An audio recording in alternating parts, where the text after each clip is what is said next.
하루 20분 성경 읽기 유진 피터슨의 메시지 성경. 오늘은 제 167일차로 마가복음 6장부터 시작합니다. 마가복음 6장. 예수께서 그곳을 떠나 자기 고향으로 돌아가셨다. 제자들도 함께 갔다. 안식일에 예수께서 회당에서 설교하셨다. 예수께서는 모든 사람의 감탄을 자아낼 정도로 대단하셨다. 사람들이 말했다. 이 사람이 이렇게 훌륭한 사람인지 미처 몰랐다. 어떻게 이렇게 갑자기 지혜로워지고 이런 능력을 갖게 되었을까? 그러나 한편으로 그들은 언제 그랬냐는 듯이 어느새 그분을 깎아내리고 있었다. 이 사람은 목수요 마리아의 아들에 불과하다. 우리는 그를 어려서부터 알았다. 그의 동생 야고보와 요셉과 유다와 시몬 그리고 그의 누이들도 우리가 안다. 도대체 그는 자기가 누구라고 저러는 것인가? 그들은 예수에 대해 조금 아는 것에 걸려 넘어졌던 것이다. 그들은 거기서 더 이상 나아가지 못했다. 예수께서 그들에게 말씀하셨다. 예언자는 자기 고향, 자기 친척, 자기가 어려서 놀던 길목에서는 별로 존경을 받지 못하는 법이다. 예수께서는 거기서 많은 일을 행하실 수 없었다. 몇몇 병자들에게 손을 얹어 고쳐주신 것이 전부였다. 그들의 완고함을 예수께서도 어찌할 수 없었다. 그래서 예수께서는 그곳을 떠나 다른 마을을 다니시며 가르치셨다. 예수께서 12제자를 부르셔서 둘씩 짝을 지어 내보내시며 그들에게 악한 세력을 물리치는 권세와 능력을 주셨다. 예수께서는 그들을 보내시며 이런 지침을 주셨다. 이 일에 별도의 준비가 필요하다고 생각하지 마라. 먼저 너희 자신을 준비하여라. 특별히 돈을 모금할 것도 없다. 간소하게 하여라. 고급 여관도 안 된다. 적당한 곳을 찾아가 떠날 때까지 그곳으로 만족하여라. 사람들이 너희를 맞아들이지 않고 너희 말을 듣지 않거든 조용히 나오너라. 소란 피울 것 없다. 무시해버리고 너희 길을 가면 된다. 곧 제자들은 길을 나섰다. 그들은 삶이 근본적으로 달라질 수 있음을 기쁜 마음으로 긴박하게 전했다. 가는 곳마다 귀신을 쫓아냈다. 병자들의 몸에 기름을 발라 건강을 되찾게 해주고 그들의 심령을 고쳐주었다. 예수의 이름이 만인의 입에 오르내리고 있을 그 즈음에 헤로드 왕도 그 모든 소식을 들었다. 그가 말했다. 죽은 세례자 요한이 다시 살아난 것이 틀림없다. 그래서 그 사람이 능히 기적을 행하는 것이다. 다른 사람들이 말했다. 아닙니다. 그는 엘리야입니다. 또 다른 사람들이 말했다. 그는 예언자입니다. 옛 예언자들 가운데 한 사람과 같습니다. 그러나 헤롯은 굽히지 않았다. 틀림없이 요한이다. 내가 그의 목을 베었는데 이제 그가 다시 살아난 것이다. 헤롯은 자기 동생 빌립의 아내였던 헤로디아의 잔소리에 못 이겨 요한의 체포를 명하고 그에게 사슬을 채워 감옥에 가두었던 자다. 요한은 헤롯과 헤로디아의 관계가 불륜이라고 말해 헤롯을 자극했다. 헤로디아는 증오에 사무쳐서 요한을 죽이고 싶었으나 헤롯이 요한을 두려워하여 감히 그렇게 하지 못했다. 요한이 거룩한 사람이라고 굳게 믿고 있던 헤롯은 그를 특별 대우했다. 헤롯은 요한의 말을 들을 때마다 양심의 가책을 받아 괴로워하면서도 그를 멀리할 수 없었다. 요한에게는 헤롯을 계속 잡아끄는 어떤 힘이 있었다. 그러나 끝내 불길한 날이 왔다. 헤롯이 갈릴리의 모든 고관과 귀족들을 초대해 생일잔치를 벌인 날이었다. 헤로디아의 딸이 연회장에 들어와서 손님들을 위해 춤을 추었다. 헤롯과 손님들은 감탄했다. 왕이 소녀에게 말했다. 내게 무엇이든 청하거라. 내가 원하는 것이면 무엇이든 주마. 그는 흥분하여 계속했다. 맹세하는데 내가 말만 하면 내 나라를 너와 반반씩이라도 나누겠다. 그 딸은 어머니에게 돌아가서 말했다. 무엇을 청할까요? 세례자 요한의 머리를 달라고 하거라. 딸은 급히 왕에게 달려가서 말했다. 지금 당장 세례자 요한의 머리를 쟁반에 담아 주십시오. 왕은 한순간 정신이 번쩍 들었다. 그러나 그는 손님들에게 체면을 잃고 싶지 않아서 잠자코 소녀의 소원을 들어주었다. 왕은 사형 집행관을 감옥으로 보내 요한의 머리를 가져오라고 명했다. 그가 가서 요한의 목을 베어 쟁반에 담아와서 소녀에게 주었고 소녀는 그것을 다시 자기 어머니에게 주었다. 요한의 제자들이 이 일을 듣고 와서 그 시신을 거두어다가 무덤에 안장했다. 사도들이 다시 예수께 모여서 그동안 자기들이 행하고 가르친 일을 모두 보고했다. 예수께서 말씀하셨다. 따로 어디 가서 잠깐 쉬도록 하자. 그만큼 오가는 사람들의 발길이 끊이지 않았고 그들은 음식을 먹을 겨를조차 없었다. 그래서 그들은 배를 타고 따로 한적한 곳으로 떠났다. 그들이 가는 것을 본 사람이 있어서 금세 소문이 퍼졌다. 인근 마을에서 사람들이 도보로 달려와서 그들보다 먼저 그곳에 도착했다. 예수께서 도착해 큰 무리를 보셨다. 목자 없는 양 같은 그들을 보시니 그분 마음이 찢어지는 것 같았다. 예수께서는 곧바로 그들을 가르치기 시작하셨다. 어느새 저녁이 되었다. 시간이 많이 흘렀다고 생각한 제자들이 말씀 사이에 끼어들었다. 여기는 허허벌판이고 시간도 많이 늦었습니다. 이제 기도하시고 사람들을 보내어 저녁이라도 먹게 해야겠습니다. 예수께서 말씀하셨다. 너희가 이들의 저녁을 마련하여라. 그들이 대답했다. 진심이십니까? 가서 이들의 저녁거리가 가서 이들의 저녁거리에 큰 돈을 쓰라는 말씀이신지요? 그러나 그분의 말씀은 진심이었다. 너에게 빵이 몇 개나 있는지 알아보아라. 오래 걸릴 것도 없었다. 5개입니다. 그들이 말했다. 그리고 물고기가 2마리 있습니다. 예수께서 그들 모두를 50명, 100명씩 무리지 않게 하셨다. 그 모습이 마치 푸른 초장에 펼쳐진 들꽃으로 엮은 조각부 이불 같았다. 예수께서 빵 5개와 물고기 2마리를 손에 들고 고개 들어 하늘을 우러러 감사기도를 드리시고 축복하신 다음 빵을 떼어 제자들에게 주시고 제자들은 다시 그것을 사람들에게 나눠주었다. 예수께서는 물고기를 가지고 똑같이 하셨다. 사람들 모두가 배불리 먹었다. 제자들이 남은 것을 거두니 12바구니나 되었다. 저녁을 먹은 사람들이 5,000명이 넘었다. 식사가 끝나자 예수께서 제자들을 재촉하여 배를 타고 먼저 건너편 베세다로 가게 하시고 그동안에 무리를 돌려보내셨다. 사람들을 보내신 뒤에 예수께서는 산에 올라가 기도하셨다. 밤늦게 배는 이미 바다 멀리까지 나갔는데 예수께서는 아직 무태 혼자 계셨다. 맞바람을 맞아 노를 젓느라 고생하는 제자들의 모습이 보였다. 새벽 4시쯤에 예수께서 바다 위를 걸어 그들 쪽으로 가셨다. 예수께서 바로 그들 옆을 지나려고 하셨다. 그러나 제자들은 바다 위를 걸어오시는 예수를 보고서 유령인 줄 알고 무서워 꼼짝도 못한 채 비명을 질렀다. 예수께서 얼른 그들을 안심시키셨다. 안심하여라. 나다. 두려워 마라. 예수께서 배에 오르자마자 바람이 가라앉았다. 제자들은 너무 놀라서 이게 무슨 일인가 싶어 고개를 저었다. 그들은 예수께서 저녁 식사 때 하신 일을 미처 깨닫지 못하고 있었다. 그 무엇도 아직 그들의 마음속까지 파고들지 못했던 것이다. 그들은 게네사렛에 배를 댔다. 그들이 배에서 내리자 순식간에 소문이 퍼졌다. 사람들이 이리저리 내달리며 들것에 병자들을 메고 예수가 계시는 곳으로 데려왔다. 마을이나 시내나 촌 네거리마다 그분이 가시는 곳이면 어디든지 사람들이 병자들을 데리고 나와서 그분의 옷자락을 만지게 해달라고 간청했다. 그것이 전부였다. 그분을 만진 사람은 누구나 병이 나았다. 마가복음 7장. 바리새인들이 예루살렘에서 온 몇몇 종교학자들과 함께 예수의 주위에 모였다. 그들은 예수의 제자 몇이 식사 전에 씻는 정결례식을 소홀히 하는 것을 보았다. 바리새인을 비롯한 유대인들은 의식상 손 씻는 신용을 하지 않고는 절대 식사를 하지 않았다. 시장에서 돌아왔을 때는 특히 문질러 씻었다. 컵과 냄비와 접시를 닦는 것은 말할 것도 없었다. 바리새인과 종교학자들이 물었다. 어째서 당신의 제자들은 규정을 우습게 알고 손도 씻지 않고 식탁에 앉는 겁니까? 예수께서 대답하셨다. 너희 같은 사기꾼들에 대해 이사야가 전곡을 찔러서 말했다.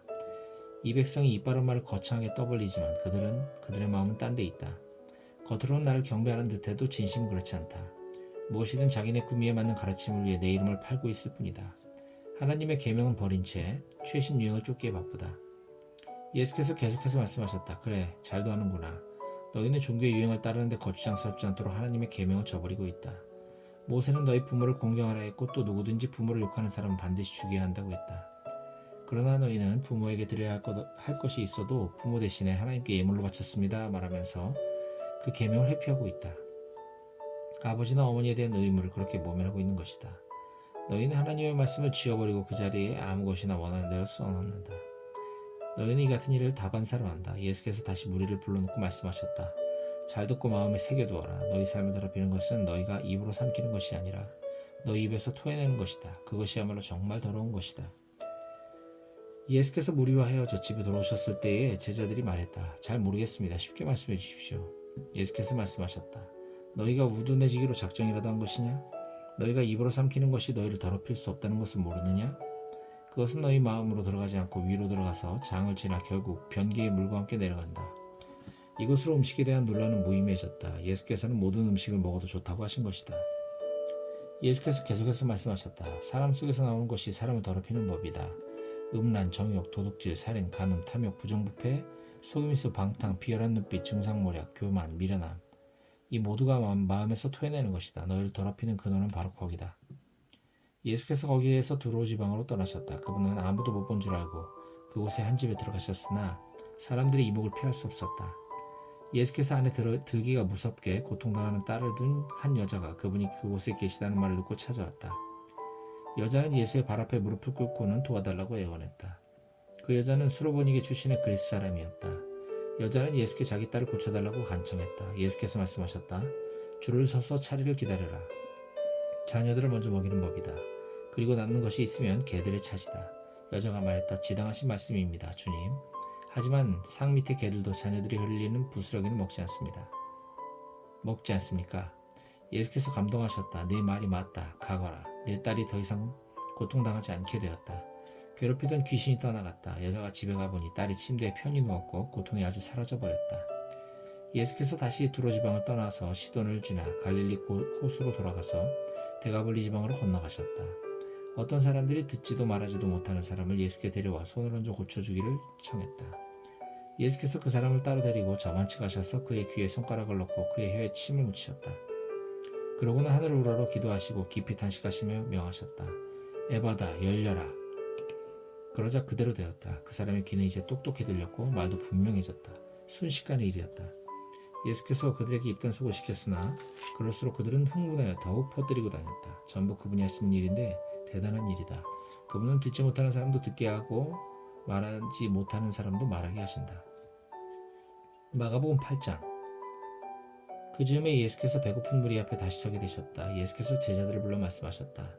이 무리를 보니 내 마음이 몹시 아프구나. 이들이 사흘이나 나와 함께 있었는데 이제 먹을 것이 없다.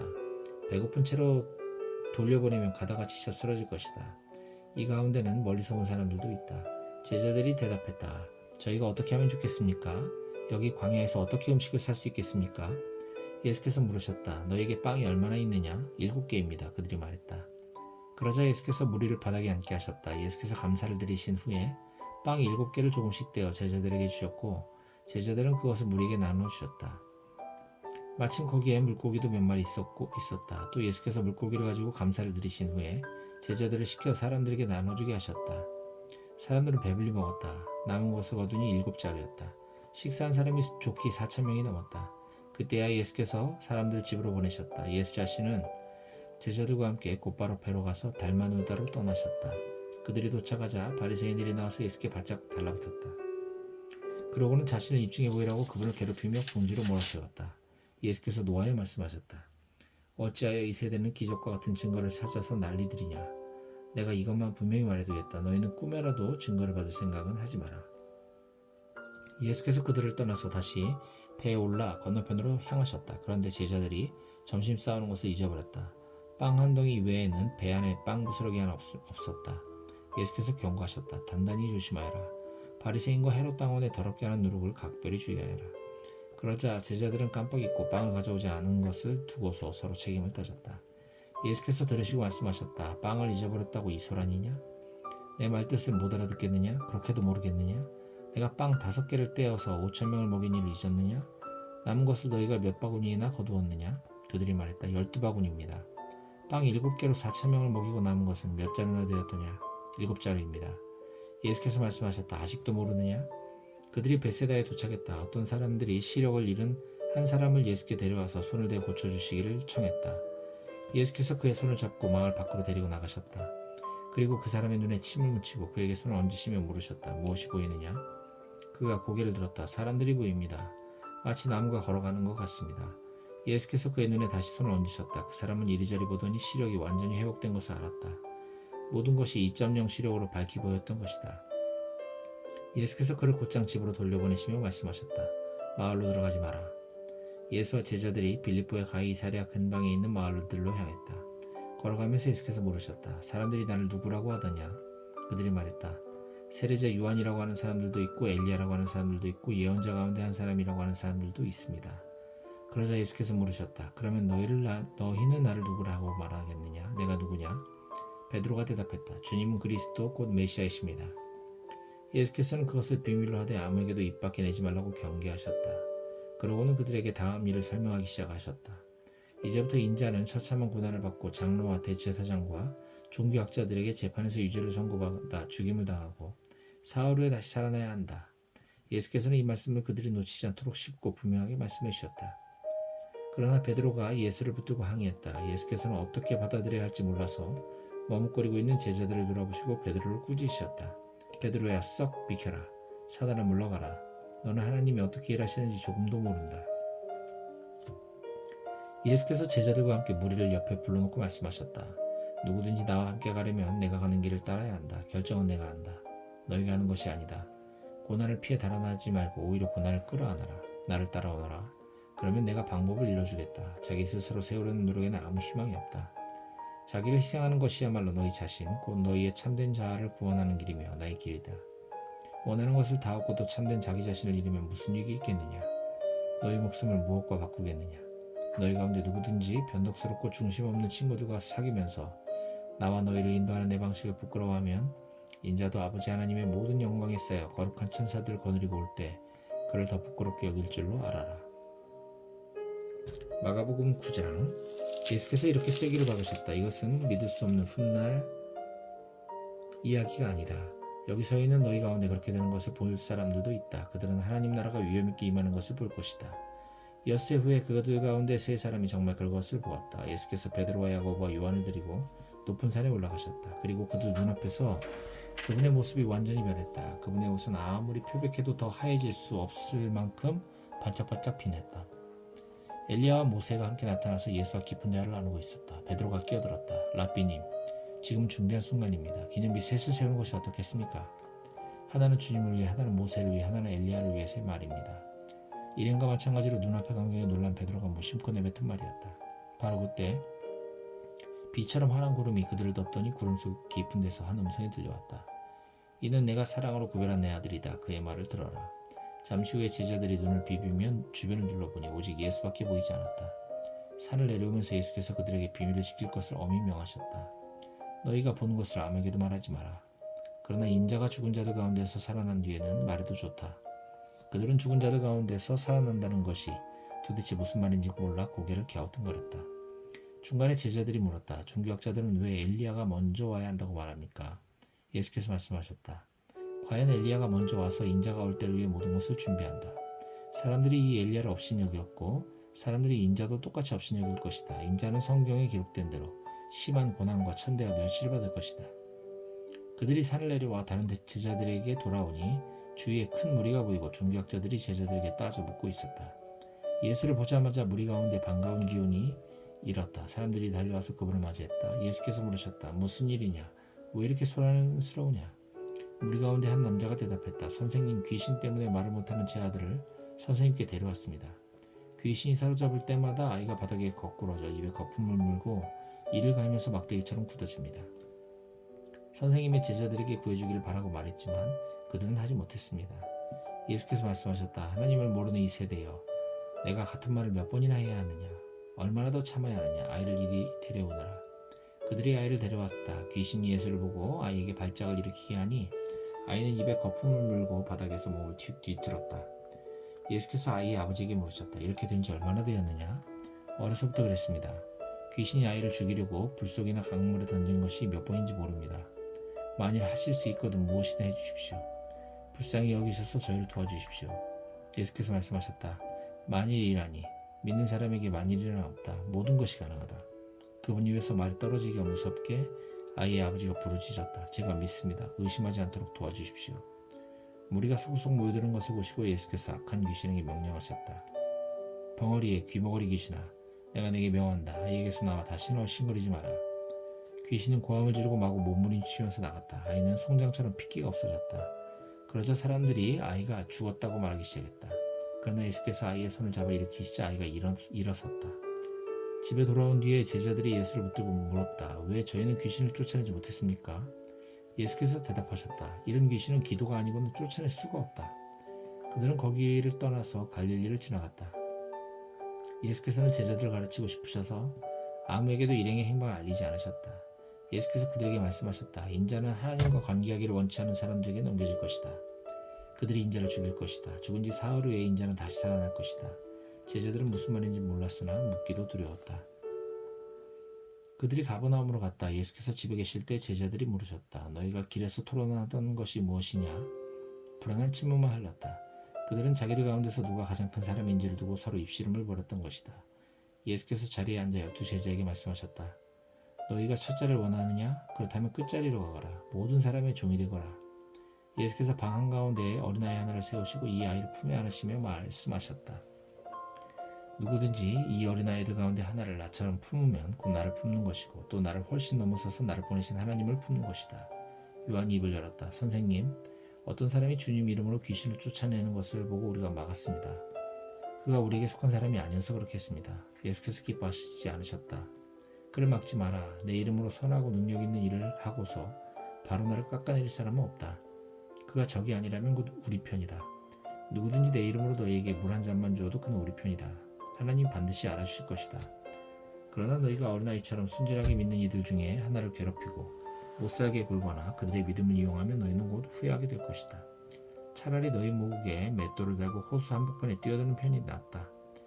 네 손이나 발이 하나님께 방해가 되거든 찍어내버려라. 손이나 발이 없더라도 살아있는 것이 두 손과 두 발을 보란듯이 가지고서 영원히 불타는 용광로 속에 있는 것보다 낫다. 또 내 눈이 너를 하나님에게서 멀어지게 하거든 뽑아버려라. 한눈으로 살아있는 것이 지옥불 속에서 2.0 시력을 발휘하는 것보다 낫다. 머지않아 모든 사람이 재련의 불 속을 지나겠지만 너희는 영원한 불꽃으로부터 보호받고 보존될 것이다. 너희는 스스로 보존하는 자가 되어라. 평화를 지키는 자가 되어라.